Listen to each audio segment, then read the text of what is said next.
You're listening to Scary Sleep Stories presents The Dark Hours. Welcome, guys. I know a lot of you use these stories to fall asleep. So before you drift off like the video, subscribe if you're new, and comment what time it is right now. Let's see who's still awake and who's not alone tonight. Let's begin. The first entry in the journal was mundane. The last was a frantic scrawl that chilled me to the bone. By the time I heard those heavy footsteps on the cabin's porch, I knew I was living the same nightmare that had consumed the previous occupant. And as the door handle began to turn, I realized with horrifying certainty that I wouldn't be leaving these woods alive. My name is Chris, and until a week ago, I was just another burned-out city dweller looking for an escape. When I stumbled across an ad for a remote cabin rental deep in the Adirondacks, it seemed like the perfect solution. A month of solitude, surrounded by pristine wilderness, no cell service or Wi-Fi to tether me to the stress of my normal life. Just me, the trees, and the promise of peace and quiet. The drive up was long and winding, the roads becoming progressively narrower and rougher as I left civilization behind. By the time I reached the turnoff for the cabin, the dense forest pressed in on both sides of the dirt road, branches scraping against my car like grasping fingers. The cabin itself was exactly as advertised, rustic, secluded, perched on the edge of a small clearing with a breathtaking view of the mountains. As I unloaded my supplies, I felt the tension of the past few months already beginning to melt away. That first evening was idyllic. I sat on the porch, watching the sunset paint the sky in brilliant hues of orange and pink, a glass of whiskey in hand. The only sounds were the rustle of leaves in the breeze and the distant call of a loon on some hidden lake. This, I thought, was exactly what I needed. It wasn't until I went inside to prepare dinner that I noticed the journal. It was sitting on the small writing desk in the corner, a leather-bound notebook that looked well used. Curious, I flipped it open. The first entry was dated 3 months ago. Finally made it to the cabin. The drive was longer than expected, but the silence up here is already worth it. Looking forward to a productive month of writing. The entries that followed were relatively mundane. Observations about the weather, notes on the local wildlife, progress updates on whatever the previous occupant had been writing. But as I flipped through the pages, I noticed a shift in tone. The entries became shorter, more fragmented. There was an increasing sense of unease permeating the words. 2 weeks in, there was this: heard strange noises last night. Not an animal, at least, not like any I've ever heard. Almost sounded like words, but in no language I know. Probably just the wind. A few days later, the noises are getting closer. Not the wind. Definitely not the wind. Saw something moving at the edge of the clearing today. Too big to be a deer. Moved all wrong for a bear. What the hell is out there? The final entry, dated just a week ago, sent a chill down my spine. It's here. God help me, it's here. If anyone finds this, don't stay. Run. Run before it's too. The entry ended abruptly, a long ink streak trailing off the page as if the writer had been suddenly interrupted. I closed the journal, my hands shaking slightly. This had to be some kind of joke, right? A prank by the owner to spook the city folk. But deep down, I knew it wasn't. The fear in those final entries was too raw, too real. I thought about leaving right then and there, but it was already dark, and the idea of navigating those treacherous mountain roads at night was daunting. I decided to stay the night and leave first thing in the morning. Sleep didn't come easily. Every creak of the cabin's old timbers, every rustle from the forest outside had me sitting bolt upright, straining my ears. But eventually, exhaustion won out, and I fell into a fitful slumber. I woke to silence, not the peaceful quiet of the previous evening, but a heavy, oppressive silence that seemed to press in on me from all sides. No birdsong, no insects buzzing, not even the whisper of wind through the trees. It was as if the forest itself was holding its breath. I got up, my movements feeling strangely sluggish as if I was moving through water. The morning light filtering through the windows seemed dim and gray, despite the cloudless sky outside. That's when I saw it. A footprint in the dirt just outside the cabin's front window. A huge print, easily twice the size of my own foot, with long, curved claw marks at the end of each toe. My breath caught in my throat. This wasn't possible. There was no animal in these woods that could leave a print like that. Unless I thought of the journal, of the writer's increasing panic. Too big to be a deer, moved all wrong for a bear. I backed away from the window, my heart pounding. I had to get out of here. Now. I threw my belongings haphazardly into my bag, not bothering to pack neatly. Every few seconds, I glanced out the windows, half expecting to see some monstrous shape emerge from the tree line. Just as I was about to make a break for my car, I heard it. A low, rumbling growl that seemed to come from everywhere and nowhere at once. It was a sound that didn't belong in this world. Ancient and hungry and undeniably alive. I froze, my hand on the doorknob. The growl came again, closer this time. And then, footsteps, heavy, deliberate footsteps, coming from the other side of the cabin. With a jolt of terror, I realized they were circling around towards the front porch. I backed away from the door, looking frantically for a weapon, an escape route, anything. But there was nowhere to go.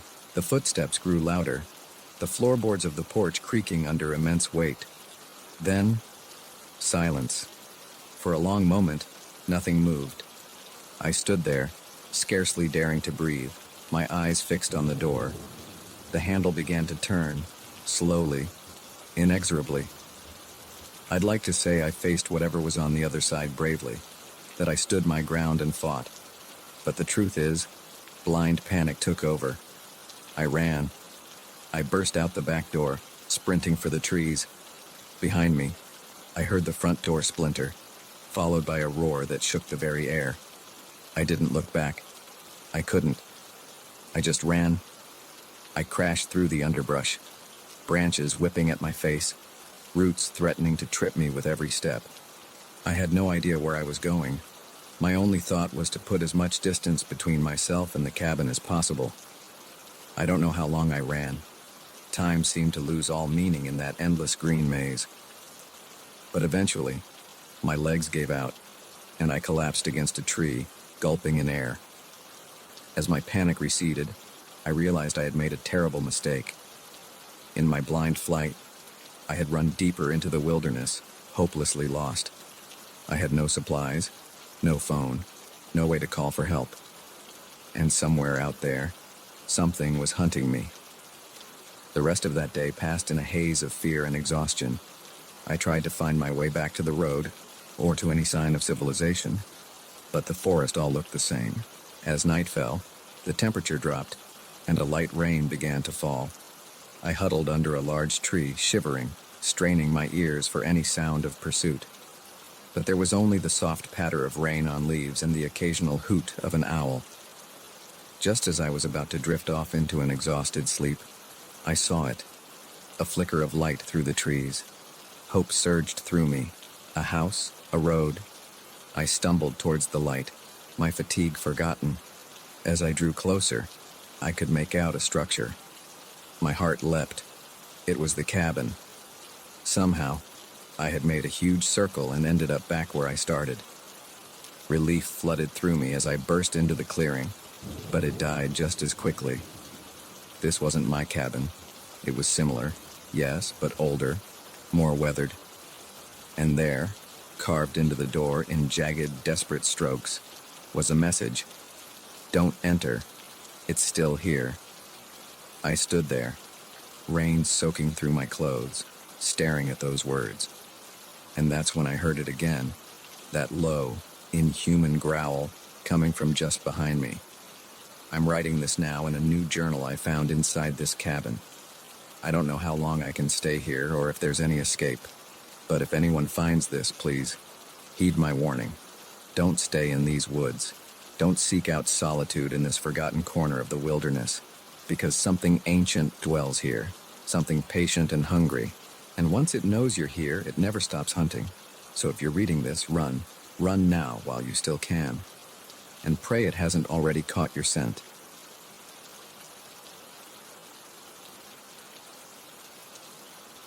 The first time we saw the impossibly tall, thin figure in the distance, we laughed it off as a mirage. By the time we realized the truth, we were hopelessly lost in an endless sea of sand, with something inhuman stalking our every move.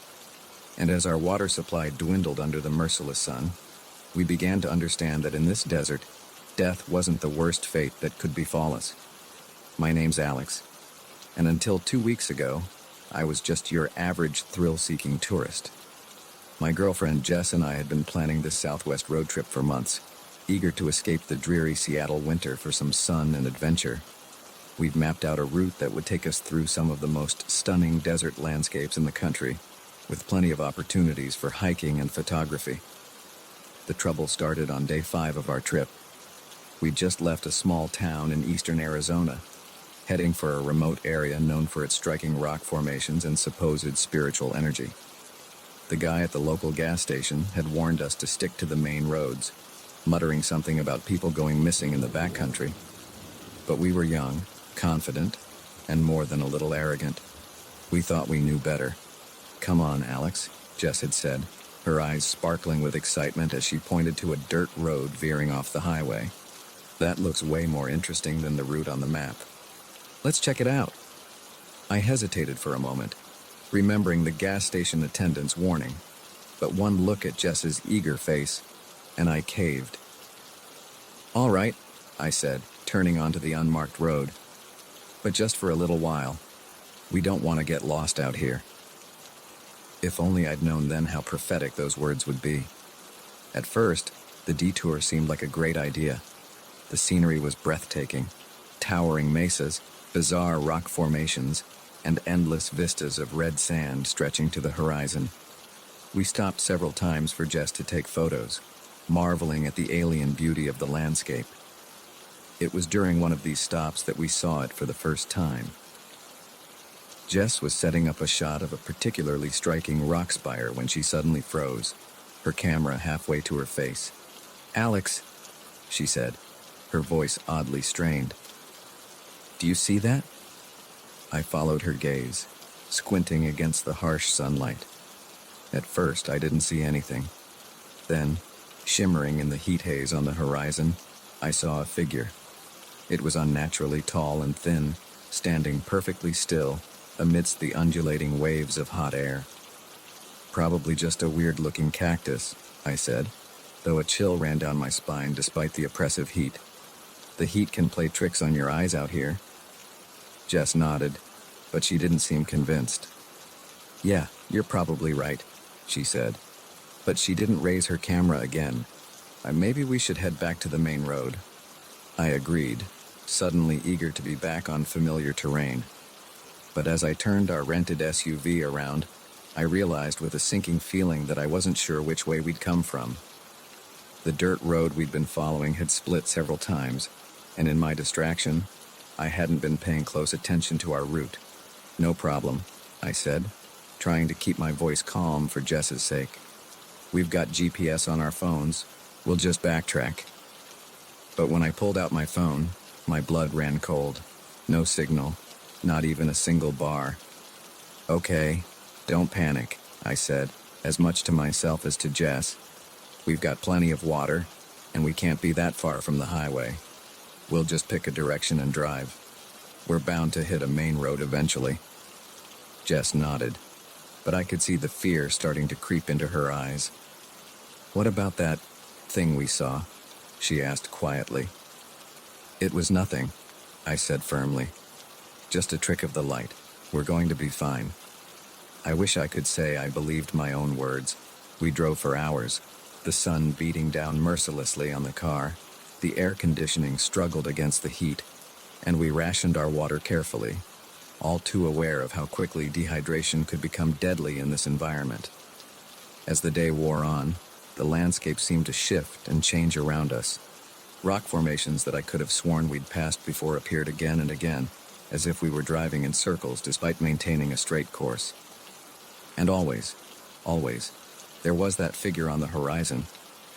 No matter which direction we drove, it was there, a distant silhouette shimmering in the heat. Night fell with alarming suddenness, the temperature plummeting as the sun dipped below the horizon.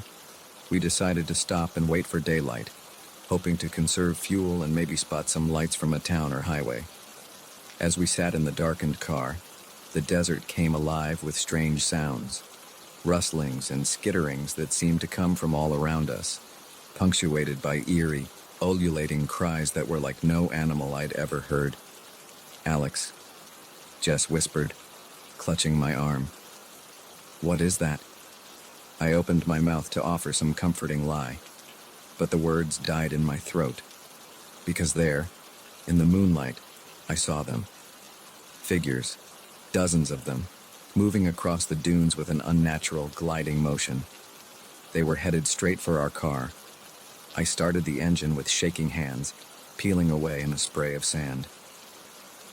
In the rearview mirror, I could see the figures pursuing us, moving far faster than anything human had a right to. We drove through the night, fueled by terror and the last dregs of our water supply. As dawn broke, we found ourselves in a vast salt flat, white crystals stretching endlessly in every direction. The pursuers were gone, but so was any sign of the world we knew. "This is impossible," Jess said, her voice hoarse from thirst and fear. "We can't have driven this far. Where are we?" I had no answer for her. The laws of geography, of physics itself, seemed to have broken down. We were in a place that shouldn't exist, hunted by things that shouldn't be real. As the sun climbed higher, the heat became unbearable. Our water was gone, and the car's fuel gauge was hovering near empty. In desperation, we decided to leave the vehicle and try to walk to safety. It was a mistake. Without the car's meager protection, we were exposed to the full fury of the desert. The sun seared our skin, the salt burned our eyes, and every step was an agony on the blistering hot ground. We hadn't gone more than a mile when Jess collapsed. I tried to carry her, but in my weakened state, I could barely stand myself. As I knelt beside her, cradling her head in my lap, I saw it again. The tall, thin figure, no longer on the horizon but standing mere yards away. Up close, it was even more terrifying. Its body was impossibly elongated, joints bending at unnatural angles. Its face, if you could call it that, was a blank expanse of skin with only the suggestion of features. And yet, somehow, I knew it was looking right at us. As I watched, paralyzed with fear and exhaustion, more figures emerged from the shimmering heat haze. They surrounded us, their bodies swaying slightly like reeds in a breeze that didn't exist. One of them reached out a long, spindly arm. Its hand, tipped with needle-like fingers, gently touched Jess's forehead. She gasped, her eyes flying open, but there was no recognition in them. Only a blank, glassy stare.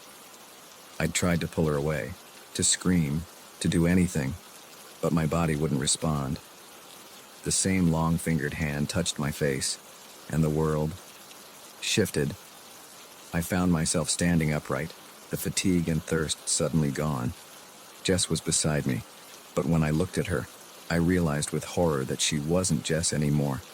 Her body had elongated, her features smoothing out into that same blank expanse I'd seen on our captors. I tried to speak, to call her name, but no sound came out. Instead, I felt my own body beginning to change, stretching and twisting into a new form. And then, suddenly, I understood. This wasn't an ending, but a beginning. We hadn't been hunted. We'd been called, drawn to this place, this impossible desert, to become something new, something ancient and patient and utterly alien. As my transformation completed, I felt my awareness expand. I could sense the vastness of the desert, could feel the presence of countless others like us, waiting in the shimmering heat mirages for unwary travelers to stumble into our realm. And I knew, with a certainty that transcended my former human understanding, that we would wait. For years, for centuries, for however long it took. Because eventually, Someone else would come. Someone else would take a wrong turn, would see a figure in the distance and dismiss it as a mirage. And when they did, we would be waiting, ready to welcome them into our endless, shimmering desert, ready to help them shed their fragile human forms and join us in our timeless vigil. So if you're ever driving through the Southwest and you see a dirt road leading off into stunning, untouched desert, stick to the main highway.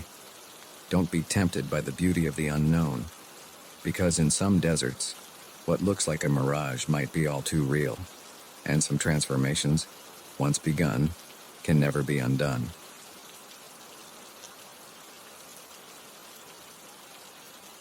The moment my light illuminated that pale, humanoid figure deep in the underwater cave, I knew I'd made a terrible mistake. But by the time I realized the true horror of my situation, I was lost in a labyrinth of narrow passages, my air supply rapidly depleting, and something that definitely wasn't human was hunting me in the darkness. My name's Sarah, and I've been an avid scuba diver for over a decade. I've explored reefs in the Caribbean, shipwrecks off the coast of North Carolina, and even dove under ice in the Arctic. But nothing in my years of experience could have prepared me for what I encountered in the Blue Hole cave system off the coast of Belize. I'd heard whispers about the cave system for years, tales of vast, unexplored chambers, ancient Mayan artifacts, and strange rock formations that defied explanation.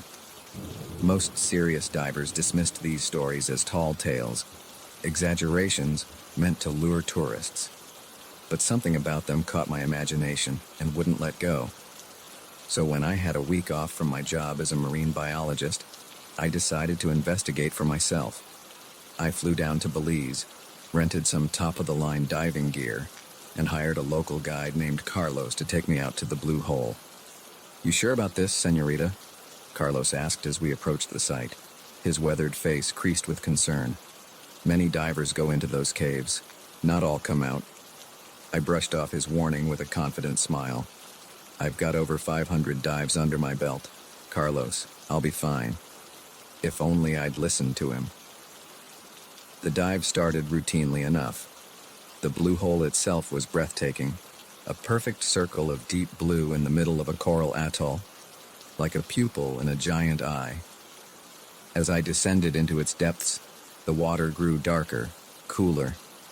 Schools of tropical fish gave way to more unusual creatures.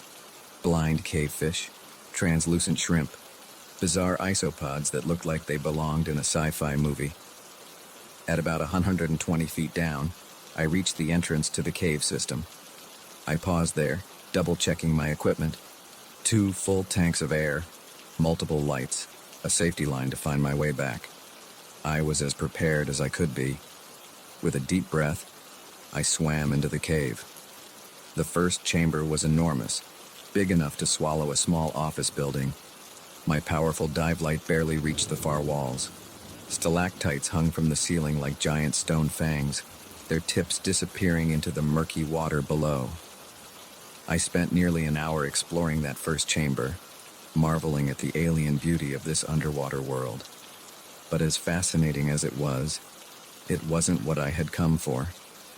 I wanted to go deeper, to see things no other diver had seen before. That's when I found the narrow passage leading deeper into the cave system.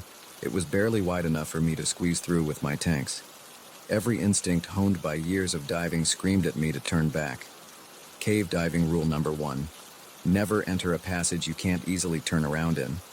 But the lure of the unknown was too strong. I told myself I'd just take a quick look, then come right back. I maneuvered through the tight passage, my light beam dancing over walls encrusted with strange, colorful mineral formations. The passage twisted and turned, leading me deeper into the heart of the underwater mountain. After what felt like an eternity of claustrophobic swimming, the passage opened up into another chamber. This one was smaller than the first, but somehow even more unsettling. The walls were smoother here, almost polished, and covered in strange, swirling patterns that didn't look natural.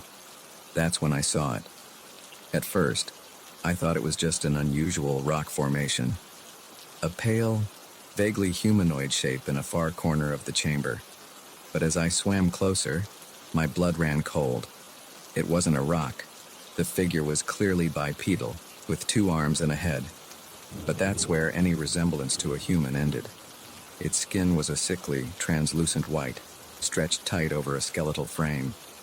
Where eyes should have been, there were only dark, sunken sockets. And its mouth. God. Its mouth was filled with row upon row of needle-sharp teeth. I recoiled in horror, my startled movement sending up a cloud of silt. For a moment, the creature was obscured from view. When the water cleared, it was gone. Panic seized me. I spun around, my light jerking wildly across the chamber. Where had it gone? What was it? A movement caught my eye, something darting between 2 rock formations. I caught only a glimpse, but it was enough to send me racing back towards the narrow passage. I hit my head on the low ceiling in my haste, nearly knocking myself unconscious. Stars exploded in my vision, and I tasted blood where I'd bitten my lip. But fear drove me on. I scrambled through the passage, scraping my tanks against the rough walls. Behind me, I could hear something moving. Something fast. I burst back into the large first chamber, my heart pounding so hard I could hear it over the rush of bubbles from my regulator. I whirled around, light searching frantically for any sign of pursuit. The beam caught something. A flash of pale flesh, gone almost before I could register it. Then another, on the other side of the chamber. And another. With a jolt of terror, I realized there was more than one of these creatures. They were all around me, moving with impossible speed through the water. I made a break for the cave entrance, pushing my body to its limits. But in my panic, I'd lost track of my position in the chamber. The exit should have been right there, but all I could see was solid rock. I was lost. My breathing was coming fast and shallow now, using up precious air. I forced myself to slow down, to think. The safety line. I still had the safety line attached to my belt. All I had to do was follow it back to the entrance. With shaking hands, I grabbed the line and began to follow it. But after only a few feet, I found the end. The line had been cut. A low, gurgling sound echoed through the water, something between a growl and a laugh. They were toying with me.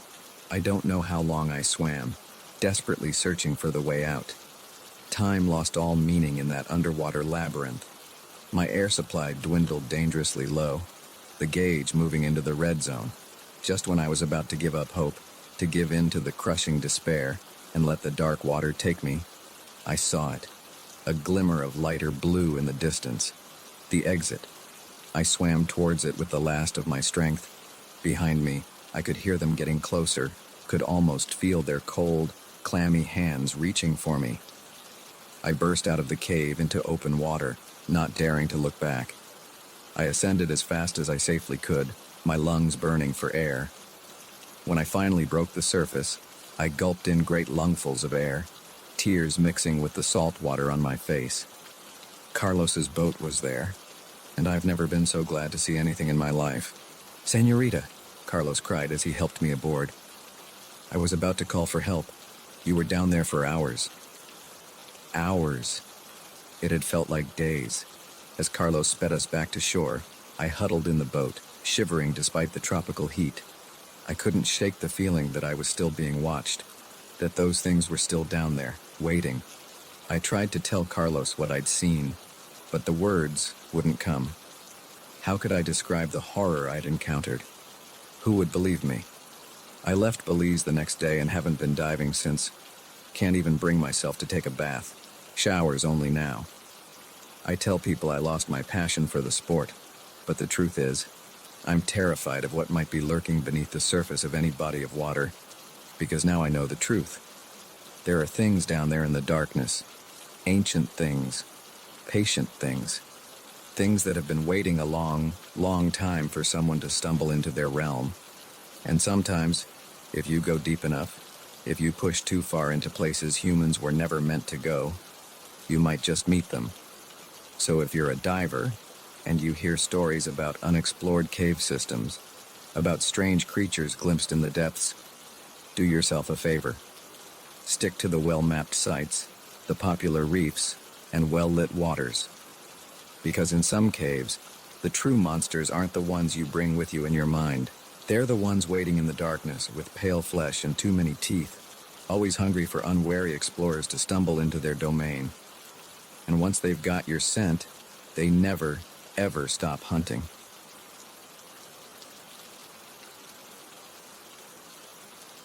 The moment the tractor sputtered to a halt in that secluded corner of the farm, I knew something was wrong. But it wasn't until I heard those inhuman shrieks echoing from the cornfield that I realized our annual fall festival had become a fight for survival. By then, half our hayride group had already vanished into the rows of corn, never to be seen again. My name's Jake, and I've worked at Henderson's farm for the past 5 autumns.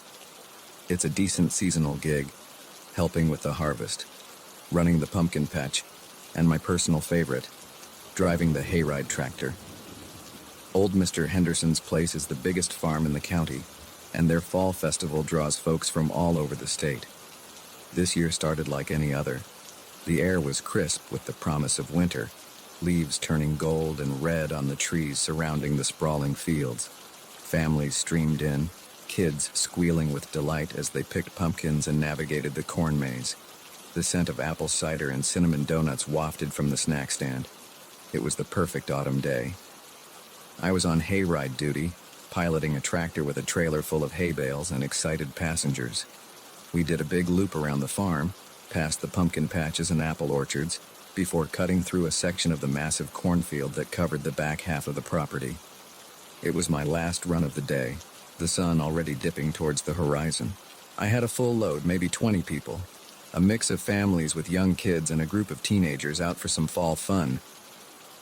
As we entered the cornfield, I launched into my usual spiel. "Now, folks, keep your eyes peeled," I said, raising my voice to be heard over the tractor's rumble. Legend has it these fields are haunted by the ghost of old Farmer Mackenzie. They say on nights like this, you can still hear him wandering the rows, looking for his lost cow. The kids giggled nervously while the teens rolled their eyes. I grinned to myself. It was all part of the act, a bit of harmless fun to add some spice to the ride. We were about halfway through the cornfield when it happened. The tractor, old but reliable, suddenly sputtered and died. I frowned, trying to restart it, but the engine wouldn't turn over. "Hang on, folks," I called back to my passengers. "Looks like we're having some technical difficulties.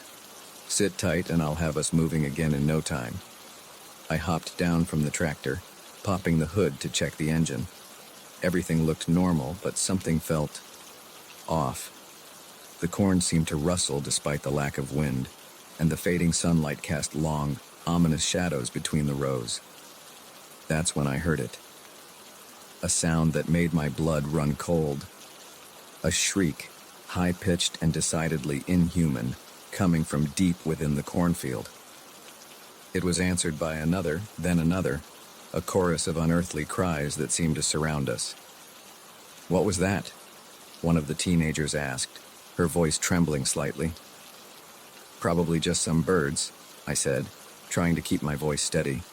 Nothing to worry about. But even as I said it, I knew it was a lie. No bird I'd ever heard made a sound like that. I turned back to the engine, desperately trying to get it started. Behind me, I could hear my passengers growing restless, their nervous chatter punctuated by those awful shrieks, which seemed to be getting closer. "Hey, where's Tommy?" A woman's panicked voice cut through the noise. I spun around. A mother was standing up in the trailer, looking around frantically. "My son, he was right here a minute ago." A murmur of concern rippled through the group.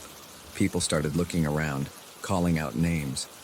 And that's when I realized the true horror of our situation. It wasn't just Tommy who was missing. Nearly half the people who had been on the trailer were gone, vanished without a trace. "Everyone stay calm," I said, trying to project a confidence I didn't feel. "I'm sure they just wandered off to look at something. Let's all stick together and—" My words were cut off by a scream. One of the teenagers was pointing at the cornfield, her face pale with terror. "There's something out there," she cried. I saw it move. I followed her gaze, squinting into the deepening shadows between the corn stalks. For a moment, I saw nothing. Then, a flash of movement. Something pale and twisted, darting between the rows with impossible speed. "Everyone off the trailer!" I shouted. "We need to get out of here now!" Panic set in. People scrambled off the hay bales, children crying, adults shouting. I tried to organize them into a group, to lead them back the way we'd come, but it was chaos. And then they came.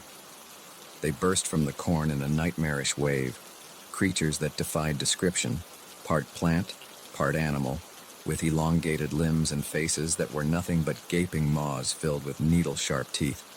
They moved with terrifying speed, snatching people and dragging them screaming into the corn. I grabbed a pitchfork from the trailer and swung it wildly, managing to fend off one of the creatures as it lunged for a young boy. "Run!" I yelled, shoving the kid towards the path. "Everyone, run!"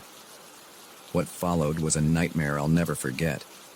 We ran through the cornfield, the creatures in pursuit, their shrieks filling the air.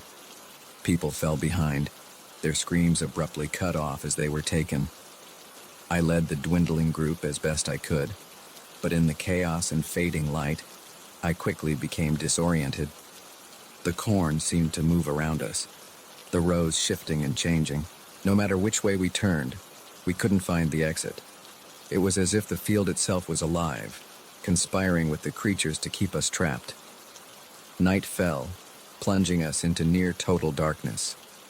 The only light came from the harvest moon rising above the corn, casting an eerie glow over the field. The attacks became more frequent, more frenzied. I swung my pitchfork again and again, feeling it connect with something solid, hearing inhuman screeches of pain. By the time we finally burst out of the cornfield, there were only 5 of us left. Me, 2 of the teenagers, and a couple with their young daughter.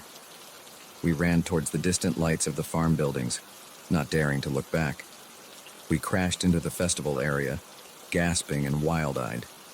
The remaining visitors and staff stared at us in shock. I tried to explain what had happened, to warn them, but my words came out as incoherent babbling. Old Mr. Henderson approached, his face grave. "They've come again, haven't they?"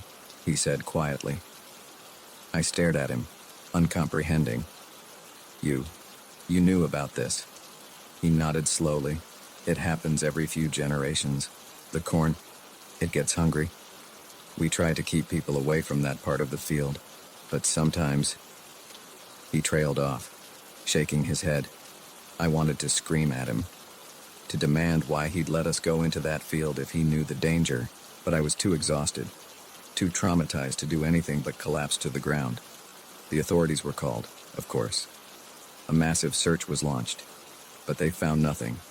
No bodies, no evidence of any attack.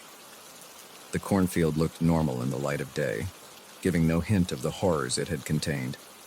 Most people claimed it must have been some kind of mass hallucination, or a prank gone wrong. The official report chalked it up to unexplained disappearances. And eventually, the case went cold. But I know the truth. I see it every time I close my eyes. Those twisted creatures, the corn moving with malevolent purpose, the faces of those I couldn't save. I don't work at Henderson's farm anymore. Can't stand the sight of a cornfield these days. But every autumn, when the air turns crisp and the leaves start to change, I remember, and I wonder, are they still out there, waiting in the corn? Will they grow hungry again? So if you're ever at a fall festival, enjoying a hayride on a crisp autumn evening, and your tractor breaks down in a lonely corner of a cornfield, don't brush off that rustling as just the wind. Don't dismiss those strange cries as merely animal sounds. And whatever you do, don't wander into the corn. Because in some fields, the harvest isn't just about crops, and some hungers, once awakened, can never be satisfied.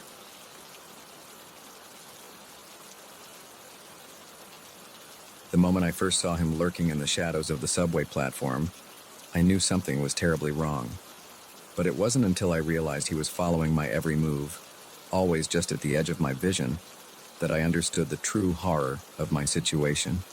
And as the minutes ticked by, my train still agonizingly far away, I began to wonder if I'd make it out of this station alive. My name is Elena, and until that night, I was just another overworked graduate student in New York City. I'd stayed late at the university library, losing track of time as I pored over research for my thesis. By the time I packed up my laptop and headed for the subway, the city had transformed into its nocturnal self, a place of deep shadows and eerie quiet, punctuated by the occasional siren or drunken shout. The 86th Street station was deserted when I descended the stairs, my footsteps echoing off the grimy tiles. I'd taken this route hundreds of times before, but something felt different that night. The air seemed heavier, charged with an energy I couldn't explain. I checked the arrival board. 20 minutes until the next downtown train. Great. I sighed, resigning myself to a long wait, and moved towards my usual spot on the platform. That's when I saw him. He was standing at the far end of the platform, half hidden in the shadows cast by a flickering fluorescent light. Even from a distance, something about him set my teeth on edge. He was tall, unnaturally so, and rail-thin, his body swallowed up by a long, dark coat despite the summer heat. But it was his stillness that really unnerved me. He didn't shift his weight, didn't check his phone, didn't do any of the 100 little movements people usually make while waiting. He just stood there, like a statue. I told myself I was being paranoid. This was New York, after all. You see all types on the subway. I forced myself to look away, pulling out my phone to distract myself. A few minutes passed. When I glanced up again, my heart nearly stopped. The man had moved. He was now standing about halfway down the platform, still facing away from me. I hadn't heard him move, hadn't seen him in my peripheral vision. It was as if he had teleported. I swallowed hard, my mouth suddenly dry. This was wrong. Everything about this was wrong. I looked around frantically for anyone else, but the platform remained empty, just me and him. I considered leaving, heading back up to the street to catch a cab, but something kept me rooted to the spot. Fear, maybe, or morbid curiosity, or perhaps some deeper instinct that told me running would only make things worse. So I stayed, my eyes locked on the strange figure. And that's when he turned his head, slowly, so slowly, to look at me. I wish I could say I saw something monstrous, that he had glowing eyes or fangs or something that would justify the terror coursing through me. But the truth was almost worse.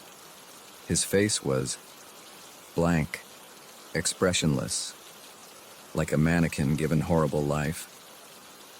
Our eyes met, or at least, I think they did. It was hard to tell, given the distance and the poor lighting. But in that moment, I felt seen. Not just observed, but seen, in a way that left me feeling exposed, vulnerable. I looked away quickly, my heart pounding. When I gathered the courage to look back, he had moved again. Closer now, still facing away from me, but only a few yards down the platform. Panic rose in my throat. I backed away, moving towards the stairs. But as I did, he moved too, matching my pace exactly. Always keeping the same distance between us, always staying just in my peripheral vision. This continued for what felt like hours, but was probably only minutes. Me, inching towards the exit. Him, mirroring my movements with uncanny precision. The whole time, that oppressive silence hung over the station, broken only by the distant rumble of trains on other lines. I reached the base of the stairs and paused, one foot on the bottom step. Part of me screamed to run, to flee back to the relative safety of the street above. But another part, a deeper, more primal part, warned that turning my back on this thing would be a fatal mistake. So I stood there, frozen in indecision, watching as the figure slowly, so slowly began to turn towards me. That's when I heard it, the blessed sound of an approaching train. My train, relief flooded through me, followed quickly by a new wave of terror. Because I knew, with a certainty I couldn't explain, that I had to be on that train, that if I missed it, I would never leave this platform. The next few moments were a blur. I ran towards the edge of the platform, no longer caring if I turned my back on the stranger. I could feel him behind me, moving with that same unnatural speed and silence. The train burst into the station in a rush of wind and screeching metal. I positioned myself in front of where I knew the doors would open, bouncing on the balls of my feet in anticipation. As the train slowed to a stop, I risked a glance over my shoulder.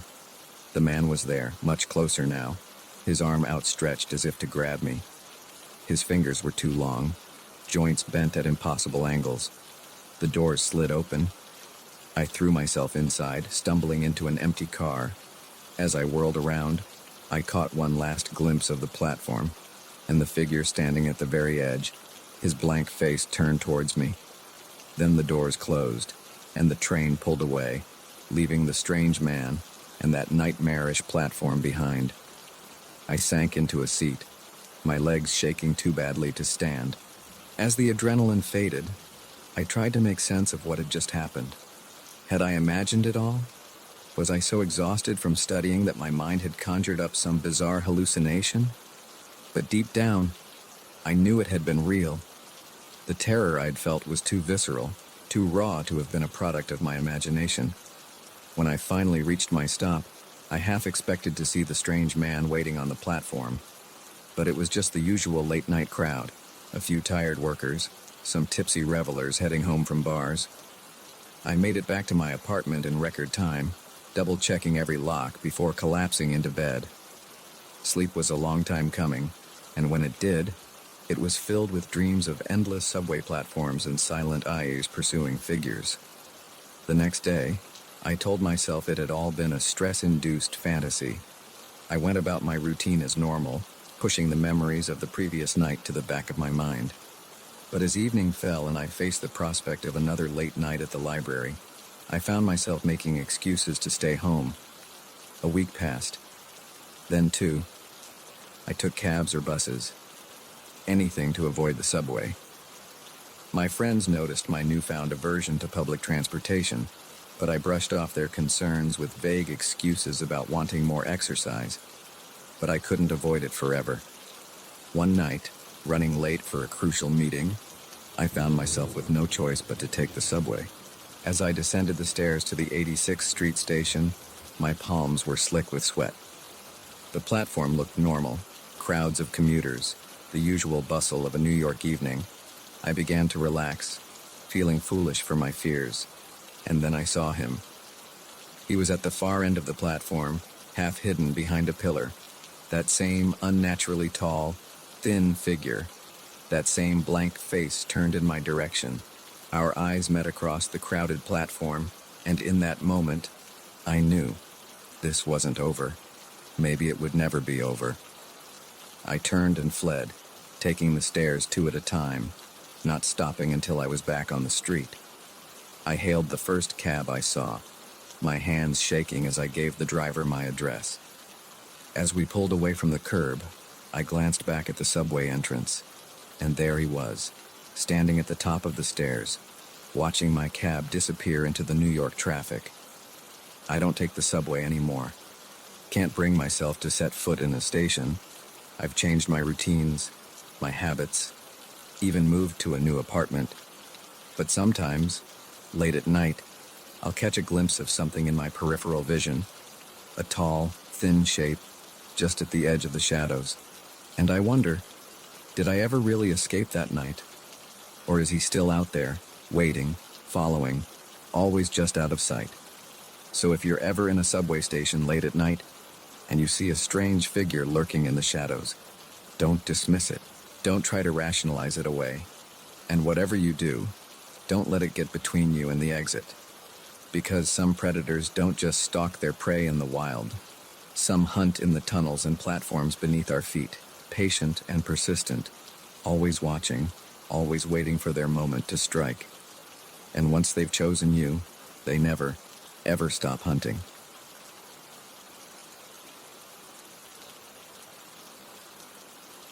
The moment the stranger emerged from the ocean, I knew something was terribly wrong. His eyes were wild, his clothes tattered, and his story defied belief. But as night fell and those things began to circle our bonfire, I realized that our beach party had become a desperate fight for survival. My name's Alex, and I was just looking for a good time with friends on a warm summer night. It was the last weekend before our senior year of college, and a group of us had decided to throw a beach bonfire party to celebrate. We'd found a secluded spot about an hour's drive from campus, far from the more popular beaches. The perfect place to let loose without worrying about noise complaints or campus security. As the sun began to set, casting a warm golden glow across the water, we got the fire going, the crackling flames, the sound of waves lapping at the shore, the laughter of friends. It was idyllic. Someone broke out a guitar, and soon we were all singing along, badly but enthusiastically, to every cheesy pop song we could think of. I was in the middle of an impassioned rendition of Don't Stop Believin' when I saw him, a figure stumbling out of the surf. At first, I thought it was one of our group, maybe someone who'd gone for a late swim. But as he drew closer, I realized I didn't recognize him. The singing trailed off as others noticed the newcomer. He was a man, probably in his mid-30s, with wild, matted hair and a scraggly beard. His clothes were soaked and torn, hanging off his thin frame. But it was his eyes that really caught my attention, wide and frantic, darting around as if expecting an attack at any moment. "Hey man, you okay?" My friend Jake called out, always the first to offer help. The stranger's head snapped towards us, and for a moment, I thought he might bolt back into the ocean. But then he stumbled forward, collapsing onto the sand near our fire. "Thank God," he gasped, his voice raspy as if from disuse. I thought I'd never see people again." We gathered around him, someone offering a blanket, another a bottle of water. He gulped it down greedily, water spilling down his chin. "What happened to you?" I asked, curiosity overcoming my initial wariness. "Were you on a boat that sank or something?" He shook his head vehemently. No boat. I was taken." A nervous chuckle ran through our group. "Taken?" Jake asked. "What, like abducted by aliens or something?" The man's eyes locked onto Jake, and the intensity in them made me take a step back. "Not aliens," he said. "Something worse? Something from the deep." And then he started to talk. He told us a story so fantastic, so terrifying, that at first we were sure it was some elaborate prank. He claimed to have been a marine biologist on an expedition to study deep-sea life in the Caribbean. Their ship had been state-of-the-art, equipped with the latest in submersible technology. But on their third dive, something had gone wrong. Their submersible had been attacked by something massive, with tentacles that could crush steel like it was tin foil. The sub had been dragged down into the inky blackness of the deep ocean. He described waking up in some kind of underwater city, a vast complex of stone buildings that looked ancient, yet somehow still functional. And the inhabitants? He struggled to describe them. Humanoid, but wrong. Fish-like features, scales instead of skin, webbed hands with razor-sharp claws. They kept us alive, he said, his voice shaking. Studied us, experimented on us. I saw them change people, turn them into things like them. He claimed to have escaped during some kind of undersea earthquake, managing to find an air pocket and eventually making his way to the surface. He'd been adrift for days before washing up on our beach. As his story came to an end, a heavy silence fell over our group. The only sound was the crackle of the fire and the gentle lapping of waves on the shore. "That's quite a story," I said finally, trying to keep my voice neutral. Part of me wanted to laugh it off, to dismiss it as the ravings of a man who'd clearly been through some kind of trauma. But there was something in his eyes, a haunted look that made me hesitate. "You don't believe me," he said. It wasn't a question. I wouldn't believe me either, but they're real, and they're coming. They've been down there for thousands of years, watching us, waiting. And now, they're ready to reclaim the surface. A chill ran down my spine that had nothing to do with the cooling night air. I opened my mouth to respond, but before I could, a scream cut through the night. We all whirled around. Megan, who'd wandered a little way down the beach, was backing away from the water's edge, pointing with a shaking hand. "There's something out there," she cried. I saw eyes." We rushed to her side, peering out into the darkness. For a moment, I saw nothing. Then, a flash of movement. Something breaking the surface of the water, just for an instant. Something that looked disturbingly like a human arm, but elongated, ending in wickedly curved claws. "No," the stranger whispered behind us. "They've found me. They've found us." Panic set in. We scrambled back towards our bonfire, huddling together as we scanned the water. More shapes were visible now, dark forms moving just beneath the surface, circling our position. "We need to get out of here," Jake said, his usual bravado replaced by naked fear. "We need to get to the cars." But our vehicles were parked up a narrow path that led through a stretch of dense woods. To reach them, we'd have to turn our backs on the ocean and whatever was lurking out there. Before we could decide on a course of action, it happened. With a sound like a wet towel being torn in half, something burst from the water. In the flickering firelight, I caught a glimpse of glistening scales, bulbous eyes, a mouth filled with needle-sharp teeth.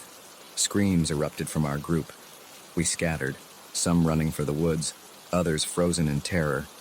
I stumbled backwards, tripping over a piece of driftwood and falling hard onto the sand. As I scrambled to my feet, I saw more of them emerging from the surf. They moved with a horrible fluidity, part crawl, part slither. Their bodies were vaguely humanoid, but twisted, elongated in ways that defied anatomy.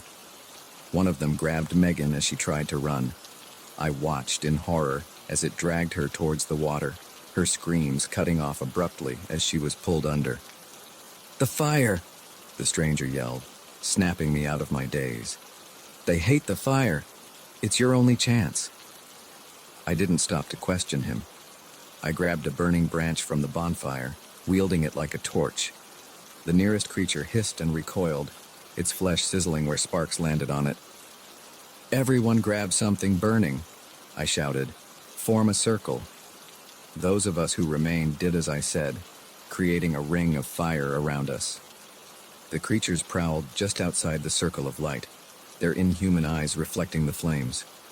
For what felt like hours, we stood our ground, waving our makeshift torches at any creature that dared to get too close.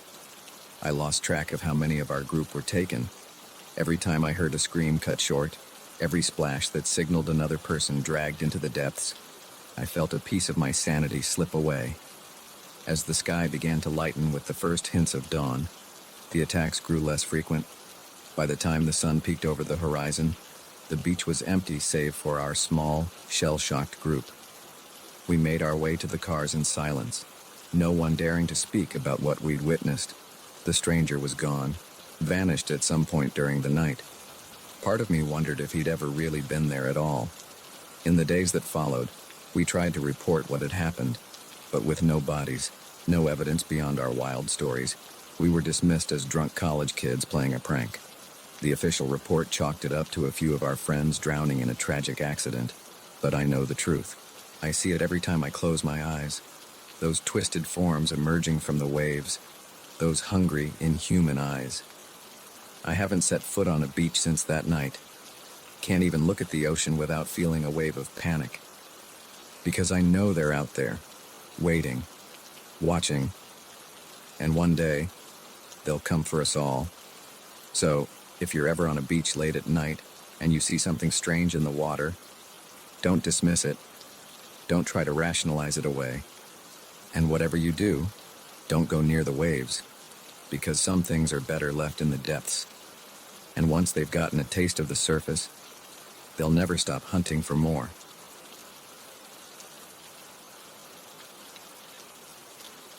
The moment I saw that suspicious van parked near the playground, I felt a chill run down my spine.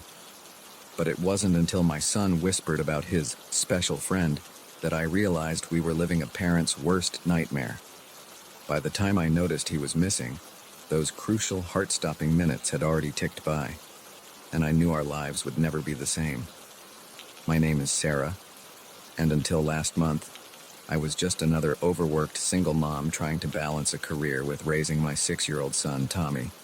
Our neighborhood park had always been our sanctuary, a place where Tommy could burn off energy while I caught up on emails or simply enjoyed a few moments of peace.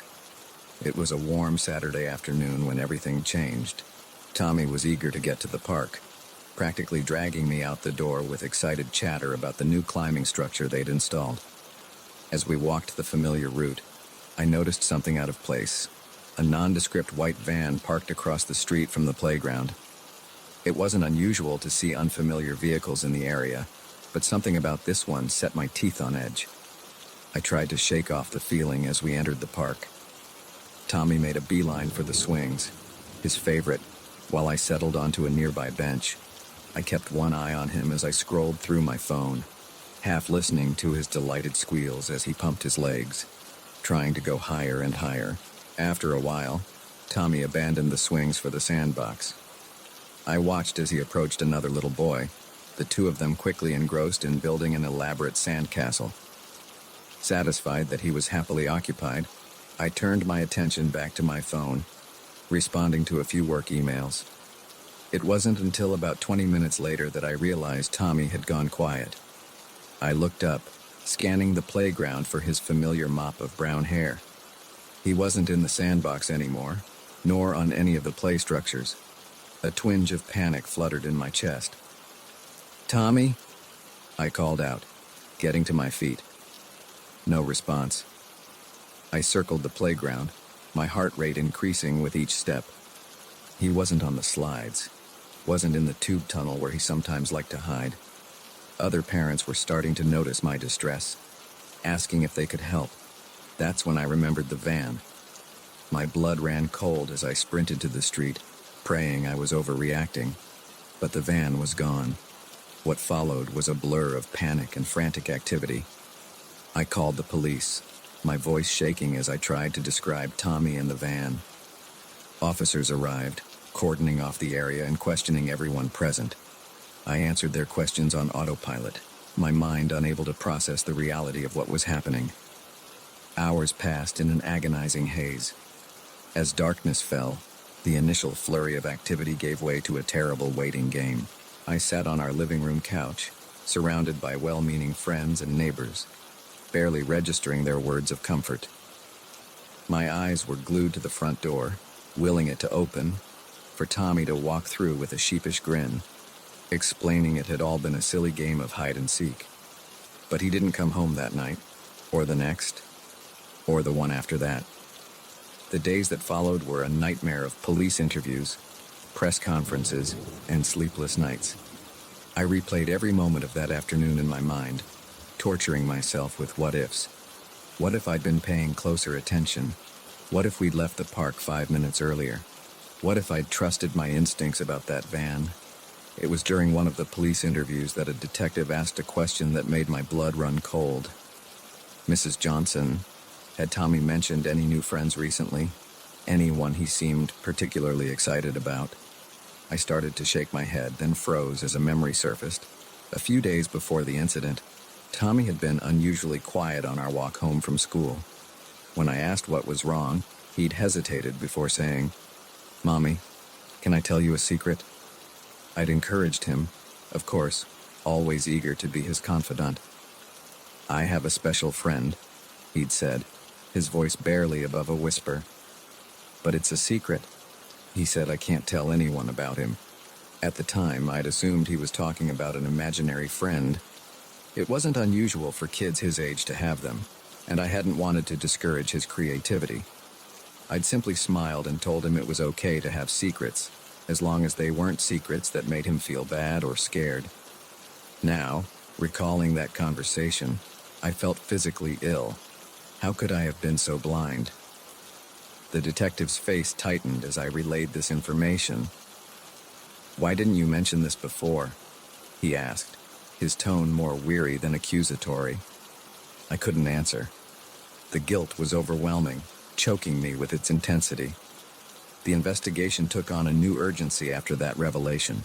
They combed through security footage from nearby businesses, interviewed Tommy's teachers and our neighbors, and put out a nationwide alert for the van. Days turned into weeks. Tommy's face was plastered on every local news channel, his smile haunting me from missing person posters taped to telephone poles and shop windows. I took a leave of absence from work, unable to focus on anything but the search for my son. Then, exactly 1 month after Tommy disappeared, my phone rang. It was a number I didn't recognize. With trembling hands, I answered. "Mrs. Johnson?" A gruff voice said. "This is Detective Ramirez. We need you to come down to the station right away." My heart leapt into my throat. "Did you find him? Is Tommy okay?" There was a pause that seemed to stretch for an eternity. "Just come down to the station, Mrs. Johnson, as quickly as you can." The drive to the police station was the longest of my life. My mind raced through every possibility, from the joyous reunion I'd been praying for to the devastating news I couldn't bear to contemplate. As I was led into an interview room, I noticed an unusual flurry of activity in the station. Detective Ramirez was waiting for me, his face a mask of professional detachment. "Mrs. Johnson," he began, "about an hour ago, we received a 911 call from a gas station attendant in a town about 200 miles north of here. He reported a young boy wandering alone in the parking lot, matching Tommy's description." I gasped, tears springing to my eyes. "Is it him? Is he okay?" The detective held up a hand. "We believe it is Tommy. Yes. Local police picked him up and are bringing him here as we speak. But Mrs. Johnson, I need to prepare you. Tommy appears to be physically unharmed, but he's not speaking. We don't know yet what he's been through, what he might have witnessed. It's going to be a long road." I barely heard the rest of what he said. My son was alive.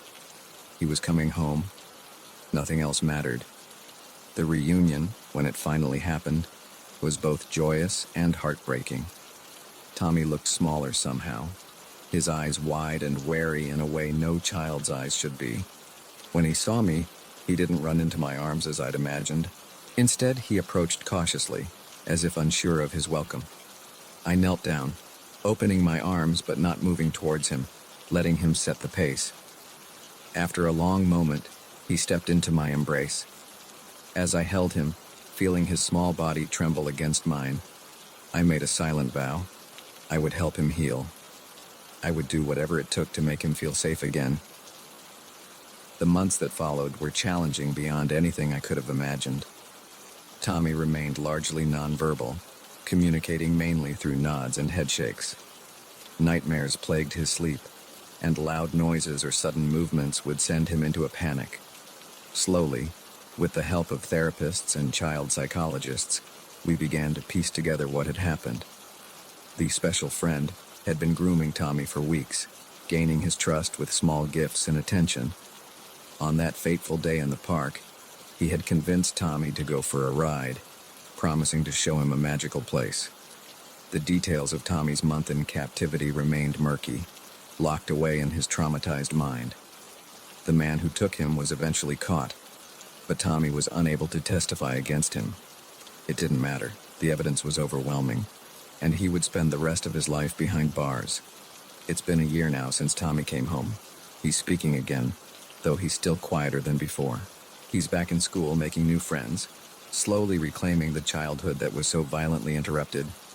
As for me, I've become a fierce advocate for child safety education and tougher laws against predators.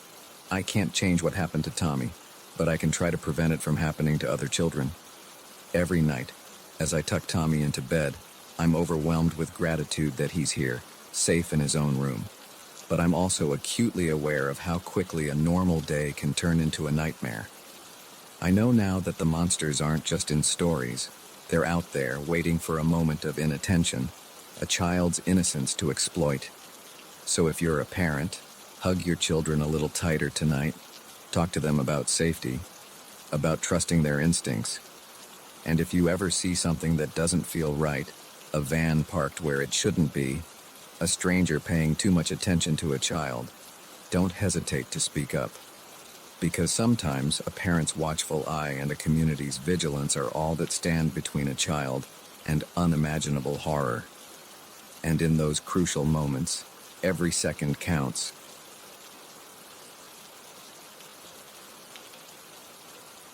The moment I saw my child disappear into those playground tubes, I knew something was terribly wrong. But it wasn't until those heart-stopping minutes passed and he emerged, pale and trembling, refusing to speak about what had happened, that I realized our ordinary day at the park had become a waking nightmare. My name is Lisa, and I'm the mother of two energetic boys, 7-year-old Max and 5-year-old Ethan. Like most parents, I've had my share of scares, scraped knees, minor illnesses, the occasional tantrum in a public place, but nothing could have prepared me for what happened that sunny Tuesday afternoon at Oakwood Park. It was a day like any other. I'd picked the boys up from school, and since the weather was perfect, we decided to stop by the park before heading home. The playground was bustling with activity, children's laughter filling the air as they climbed, swung, and slid to their hearts' content. Max immediately ran off to join a group of kids his age on the monkey bars, while Ethan made a beeline for his favorite part of the playground, a large, twisting structure of connected tubes that kids could crawl through. I settled on a nearby bench, keeping one eye on the boys while I scrolled through emails on my phone. I glanced up every few minutes, watching as Ethan disappeared into one end of the tubes and emerged from another, giggling each time. It was a game he never seemed to tire of. After about 15 minutes, I noticed I hadn't seen him come out for a while. "Ethan," I called out, not too worried at first. Sometimes he liked to sit in the tubes, enjoying the cool shade they provided. No response. I stood up, moving closer to the structure. "Ethan, honey, time to come out now." Still nothing. A twinge of unease began to creep into my stomach. I approached the nearest tube entrance, bending down to peer inside. "Ethan!" The tube was empty. My heart rate quickened as I circled the structure, checking each exit. No sign of my little boy.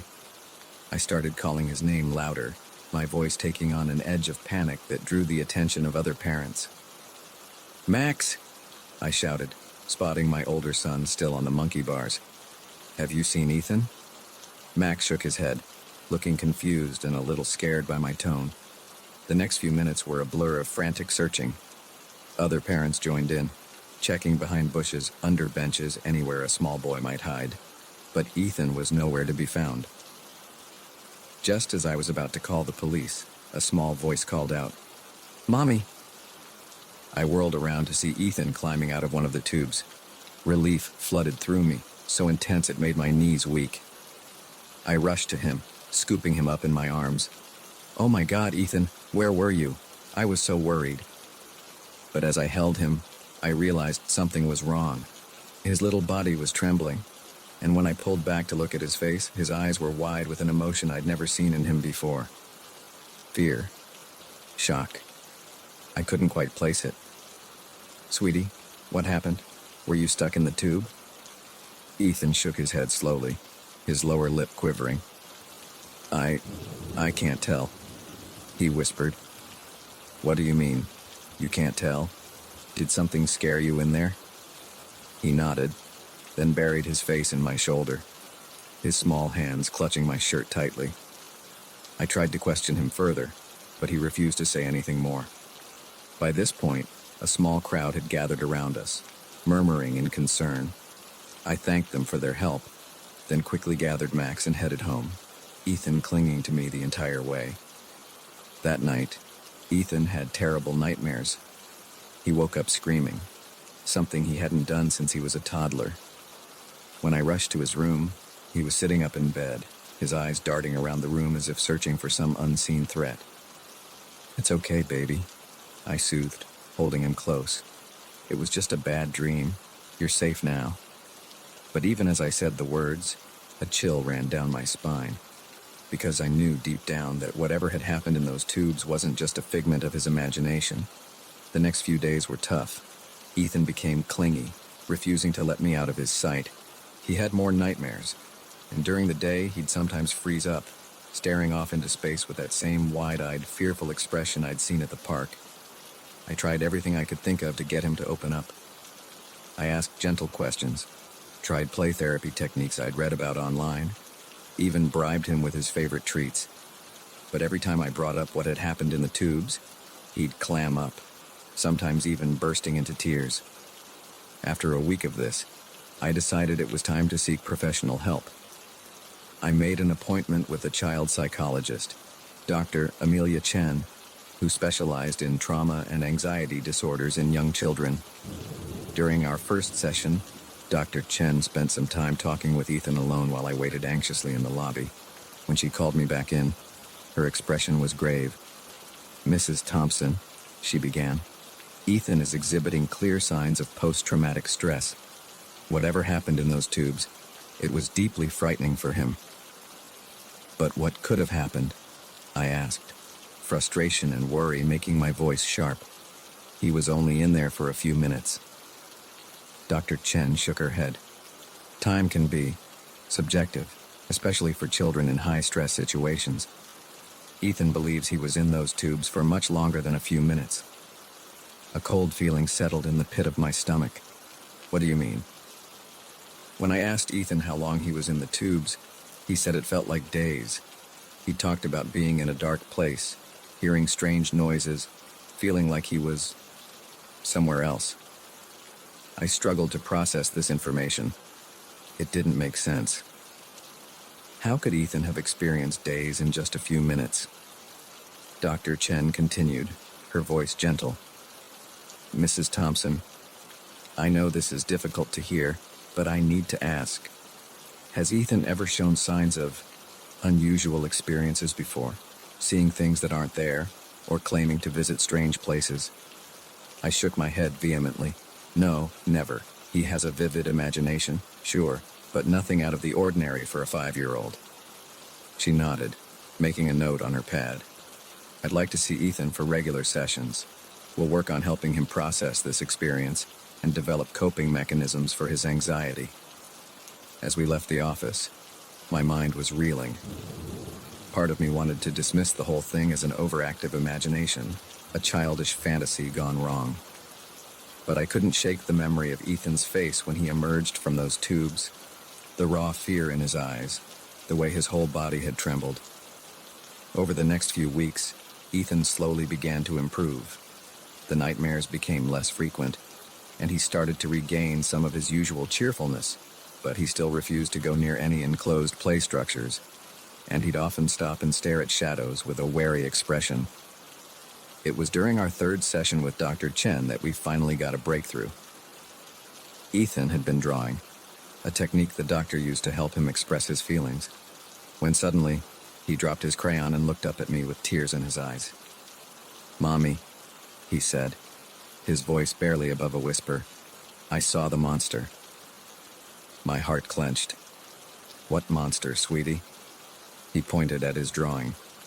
It showed a crude depiction of the playground tubes, but inside was a mass of scribbled black crayon with glowing red eyes. "It was in the tubes," Ethan continued, his words coming out in a rush now. "When I crawled in, everything got dark, and then I was somewhere else. It was cold and scary, and I could hear things moving around. The monster tried to grab me, but I ran and ran until I found the way back." I exchanged a glance with Dr. Chen, who kept her expression carefully neutral. "Ethan," she said gently, "this monster, was it something you'd seen before? Maybe in a movie or a book?" Ethan shook his head vigorously. "No, it was real, and I think it's still there, waiting." A shiver ran down my spine. I wanted to reassure him, to tell him there were no such things as monsters, but the conviction in his voice gave me pause. After the session, Dr. Chen pulled me aside. "Mrs. Thompson, I know this is hard to hear, but we need to consider the possibility that Ethan experienced something traumatic that his mind is interpreting through the lens of a child's imagination. The monster could be a way for him to process a frightening encounter with a real person. My blood ran cold at the implication. You think someone hurt him in those tubes? She held up a hand. I'm not saying that's definitely what happened, but we need to be open to all possibilities. I'd like to recommend a physical exam, just to rule out any physical trauma. The next few days were a nightmare of doctor's visits, police interviews, and sleepless nights. To everyone's relief, the physical exam showed no signs of abuse. The police searched the playground thoroughly but found nothing suspicious. In the end, we were left with more questions than answers. Ethan's story remained consistent. He insisted he had been transported to another place, a dark and frightening world where a monster had tried to catch him. But how could that be possible? As the weeks passed, life slowly returned to normal. Ethan's nightmares became less frequent, and he even started asking to go to other playgrounds, though he still avoided tube structures. But sometimes, I'd catch him staring at dark corners or closets with a wary expression, as if expecting something to emerge, and I found myself looking at the world differently too. I'd always considered myself a rational person, skeptical of supernatural claims, but Ethan's experience had shaken my certainty, because deep down, a part of me wondered, what if he was telling the truth? What if, for a few brief minutes, my little boy had slipped into somewhere else? I'll probably never know exactly what happened in those tubes that day, but one thing's for certain, I'll never look at a playground the same way again. And whenever I see a child crawl into one of those twisting tube structures, I can't help but hold my breath, silently willing them to emerge quickly, safely, unchanged. Because sometimes, the line between our world and something else might be thinner than we think. And in the innocent play structures of our everyday lives, there might be portals to places we can't begin to understand. So if your child ever freezes up at the playground, or tells you a story that seems too fantastic to be true, listen. Really listen. Because in their wide eyes and trembling voices, there might be a glimpse of something beyond our ordinary understanding. Something that reminds us that the world is stranger, and perhaps more dangerous,